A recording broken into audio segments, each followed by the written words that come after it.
রমাদান মাস আসছে, এই মাসটা আমার গুনাহ মাফের একটা সুযোগ, আল্লাহর নৈকট্য পাওয়ার একটা মাধ্যম। কিন্তু শ্রেষ্ঠ কোনো মাস নাই।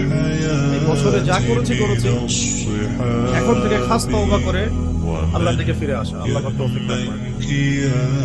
তো দোয়া করি আল্লাহ পাক আমাদের সবাইকে সুস্থতার সাথে রমাদান মাসের রোজাগুলো রাখার তৌফিক দান করেন। প্রথম একটা প্রিপারেশন যে আমি এই একটা মাস কিভাবে কাটাবো। আমার ঘুম, খাওয়া দাওয়া, পড়াশোনা, ইবাদত, জিকির আজগার, ব্যবসা, এগুলোর মধ্যে একটা সময়ের ব্যালেন্স করতে হবে। রমাদান মাস আসার আগেই সাল্লাল্লাহু আলাইহি তারা কি করতেন? তারা দুনিয়ার কাজগুলোকে কমিয়ে ফেলতেন। রমাদান মাস আসার আগেই চেষ্টা করা উচিত এক মাসের দুনিয়াবি যে ব্যস্ততা এটাকে কমায় ফেলা। এর জন্য যদি সম্ভব হয় বড় বড় বাজারগুলো আগে করে ফেলা উচিত। এক মাস আপনাকে দুনিয়াবি কাজের জন্য খুব বেশি ব্যস্ত হতে হবে। রমাদান নষ্ট করে দেয় আমাদের দুনিয়াবি ব্যস্ততা, আর লাইলাতুল কদর নষ্ট করে দেয় মহিলারা। কিভাবে? শেষ দশকে বেশি বেশি ইবাদত করার কথা।